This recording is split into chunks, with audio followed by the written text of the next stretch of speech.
सभी को प्रेम प्रणाम मेरा। और मैं हूं डॉक्टर बबीता त्यागी। आज आप लोगों के लिए लेकर आई हूं 10 एपिसोड की एक योग सीरीज़ जो बिगनर्स के लिए है या फिर उन लोगों के लिए है जिनको योग करने में बहुत मुश्किल लगती है। ये योग सीरीज़ पूरी आप सभी को उन सभी को लाभ पहुंचाएगी, मैं ऐसी उम्मीद करती हूँ। आपको थोड़ी सी बातों का ध्यान रखना होगा। तो सबसे पहले आपको भोजन कम से कम 3 घंटा पहले आपको भोजन कर लेना चाहिए।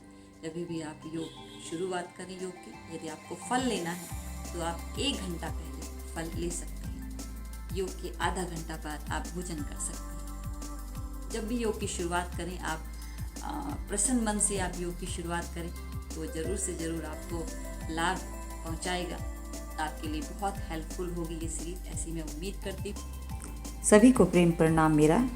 और इस सीरीज़ की चौथे भाग की तरफ हम बढ़ते हैं। तो चलिए सबसे पहले करते हैं पहला आसन, गति में त्रिलोकासन। दोनों पैरों में फासला, दोनों हाथ कंधों के दाएं बाएं और दाहिना पंजा आप बाहर की तरफ निकाल देंगे। घुटने को इस प्रकार से मोड़ेंगे और सीधा करेंगे बार बार। सांस नॉर्मल रहेगी। हमारे पेट के लिए बहुत ही लाभकारी है ये आसन और वायु नाशक भी है, यानी शरीर में बढ़ रही वायु को कम करता है। दूसरी तरफ भी हम इसी प्रकार से करेंगे। शुरू में आप इसको 5-5 बार करिए और धीरे धीरे इसको 10 बार तक बढ़ाइए। पिंडली और जंघाओं को भी मजबूत करता है ये आसन, गति में त्रिलोकासन। इसे दूसरी प्रकार से किस प्रकार से हम कर सकते हैं, देखिए। इसको जो लोग बुजुर्ग हैं, बीमार हैं या फिर बिगनर्स हैं, पहली बार कर रहे हैं, इस प्रकार से कुर्सी या दीवार का सहारा ले सकते हैं और अपने पैर को उसी प्रकार से आपको बाहर निकालना है और सहारा लेते हुए आपको बैलेंस बनाते हुए धीरे धीरे इस प्रकार से करना है। शुरू में आप 5 बार करिए, फिर 10 बार, फिर 20 बार तक आप इसको करिए। एक पैर से फिर 20 बार दूसरे पैर से, धीरे धीरे अभ्यास बढ़ाना है।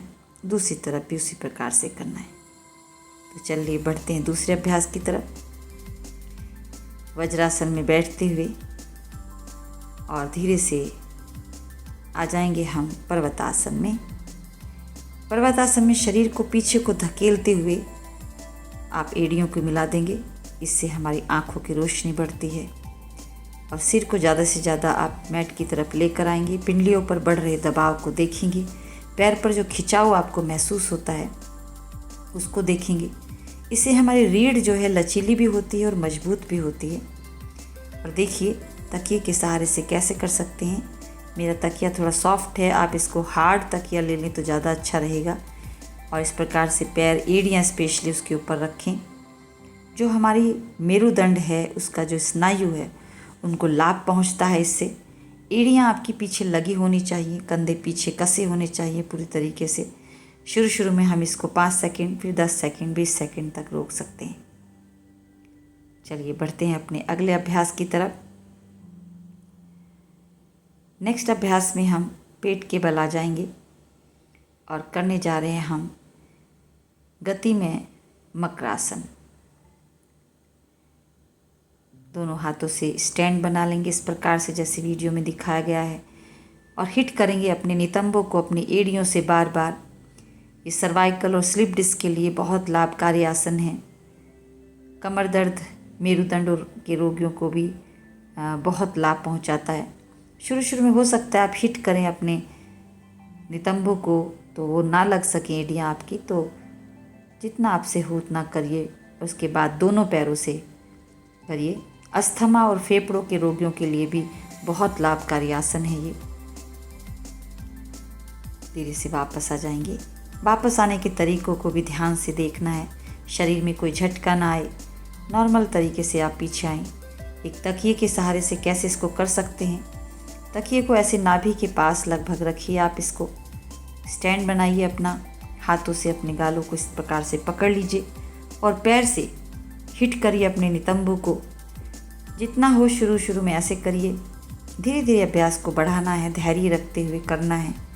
दोनों पैरों से एक साथ शुरू में 5-5 बार करिए, फिर 10-10 बार, फिर 20-20 बार और फिर 30 बार, 40 बार तक भी, इसको 50 बार तक भी ले जाया जा सकता है। आपके पेट की जो नसें हैं उनको भी मुलायम करता है ये। और कमर को भी आराम पहुंचता है, रीढ़ भी मजबूत होती है। चलिए बढ़ते हैं अगले अभ्यास की तरफ।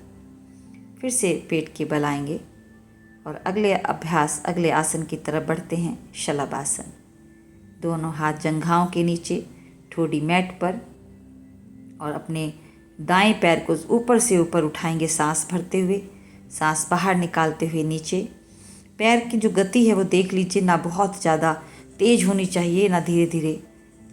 ये डायबिटीज़ के रोगियों के लिए बहुत लाभकारी आसन है शलभ आसन, और स्लिप डिस्क में भी इससे लाभ पहुंचता है।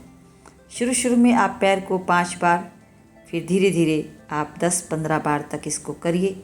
लीवर और पेट के जितने भी रोग हैं उनमें भी ये लाभ पहुंचाता है। देखिए धीरे धीरे आराम से पैर को तान के रखिए, पंजे को भी तान के रखिए, घुटने को मोड़िए नहीं, और धीरे धीरे करके अपना अभ्यास को बढ़ाइए। थोड़ा सा रिलैक्स हो जाइए एकदम। दोनों पैरों में गैप करके, दोनों हाथ माथे के नीचे रख के रिलैक्स हो जाओ। थोड़ी देर रिलैक्स होने के बाद वापस आ जाइए इस आसन से। वापस आने का तरीका जो है वो भी देखते रहिए। तकिए के सहारे से इसे भी, जैसे हम शलभ आसन करते थे, गति में मकरासन करते थे, ऐसे ही हम शलभ आसन को भी कर सकते हैं। तो तकिए को आप थोड़ा सा जंघाओं की तरफ अगर लेकर रख सकते हैं तो ज़्यादा अच्छा है। मैंने थोड़ा ऊपर रखा है इसको। पैरों की गति को, पैरों की जो खिंचाव है, पंजा जो तना हुआ है, वो सब देखते रहिए। सांसें नॉर्मल चलती रहेंगी इसमें। पहले 5 बार एक पैर से, फिर दूसरे पैर से, फिर दोनों पैरों से इसमें किया जाता है। इसमें मैं अभी आपको एक पैर से ही करके दिखा रही हूँ। धीरे धीरे बढ़ाएंगे अभ्यास को। दोनों पैरों से हम अगली वीडियो में बताएंगे इसको कैसे किया जाता है। और देखिए धीरे से वापस आ जाइए। थोड़ा मुस्कुराते रहिए, मन में भाव लाइए कि मैं स्वस्थ हो रही हूँ, और ये सभी आसन मुझे स्वस्थ कर रहे हैं। अगले अभ्यास की तरफ अब हम बढ़ने वाले हैं। इसमें फिर से हम पेट के बल आएंगे। ये हम जो करने वाले हैं वो है हमारा गति में अद्धासन। दोनों हाथ सामने की तरफ फैला दीजिए, दोनों पैर पीछे, दायां हाथ, बायां पैर, छाती और सिर सब ऊपर उठेगा सांस भरते हुए। सांस का विशेष ध्यान रखना है आपको। शुरू में आप इसको 5 बार ऐसे उठाइए। जब आप सांस भरते हुए ऊपर लेकर जाएंगे तो थोड़ी देर रोकने का प्रयास करिए। कमर दर्द और तनाव में इससे राहत मिलती है। यह आसन पूरा दिन हमें ताजगी प्रदान करता है। दूसरी तरफ देखिए, इसी प्रकार से विपरीत हाथ और पैर, छाती और सिर भी साथ साथ उठेगा। रीढ़ की मजबूती के लिए बहुत ही सुंदर अभ्यास है ये गति में अद्धा आसन। फिर थोड़ी देर आप दोनों पैरों में गैप करके रिलैक्स हो जाइए। शुरू में आप इसे 5-5 बार करिए, फिर 10 बार, फिर 20-20 बार तक इसको लेकर जाइए, और फिर इसको 3 सेट में भी हम कर सकते हैं। धीरे से वापस, और तकिए के सहारे से देखिए हम कैसे कर सकते हैं। जैसे हमने शलभ आसन में तकिए का उपयोग किया था, वैसे ही हम इसमें भी तकिए का उपयोग कर सकते हैं।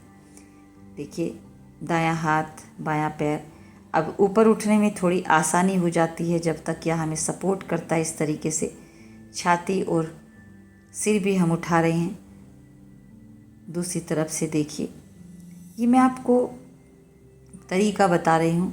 आपको इसको 2-2 बार मैं करके बता रही हूँ, लेकिन आपको इसको शुरू में 5 बार, फिर 10 बार, फिर 20-30 बार तक लेकर जाना है। धीरे धीरे अभ्यास बढ़ाते रहना है। रोज़ एक अभ्यास बढ़ाते रहना है इसका।